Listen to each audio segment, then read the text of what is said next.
तर नमस्कार मित्रांनो, व्हिडिओ बनवण्याचं कारण एकच.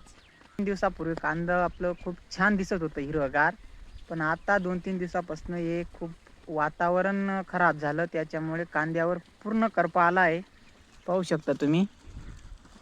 हे पहा तुम्ही, पूर्ण असा शकता तुम्ही, हे बघा पूर्ण असा थ्रिप्स आहे.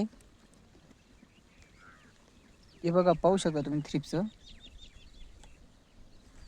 वातावरण खूप खराब झालं, निसर्ग आपल्याला साथ देत नाही, त्याच्यामुळे आपलं कांद्याला 2 महिन्याचं कांदा झालं आहे आपलं लगभग. त्याला आता एक पहिली फवारणी घेतली आहे फॉलिकेअर एंट्राकॉलची. 8 दिवस झाले. त्याच्यावर थोडा कंट्रोलमध्ये आला होता मवा, थ्रिप्स, करपा वगैरे. पण आता परत वातावरण खराब झाले आणि कारणाने परत करपा आणि बुरशी ही अटॅक करत आहे. 10-26 युरिया, आपलं काय म्हणतात, सल्फर वगैरे सर्व टाकलं गेलं आहे कांद्याला. दुसरा डोस पण टाकला गेला आहे. फक्त आता करपा खूप अटॅक करतो आहे, त्याच्यामुळे आता तुम्हीच सांगा कोणतं औषध वापरायचं आणि तो स्प्रेचं नाव कमेंटमध्ये सांगा.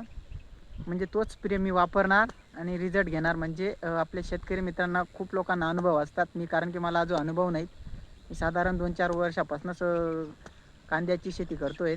म्हणजे जे एक्सपिरियन्स आपले शेतकरी आहेत मित्र, मोठमोठे शेतकरी, म्हणजे जे 25 वर्षापासून कांदा पिकवत आहेत, 10 वर्षापासून, त्यांना फुल एक्सपिरियन्स आहे. त्यांनी मला सांगा की आता दुसरी फवारणी कोणती घ्यायची, म्हणजे बेस्ट फवारणी अशी सांगा की डायरेक्ट रिझल्ट 100% आलाच पाहिजे. त्याच्यामुळे सर्वांनी फवारणी सांगा. धन्यवाद. चॅनल नवीन असाल तर चॅनलला सबस्क्राईब करा आणि बेल अकाउंटला प्रेस करायला विसरू नका. धन्यवाद. जय जिजाऊ, जय शिवराय, जय श्रीराम.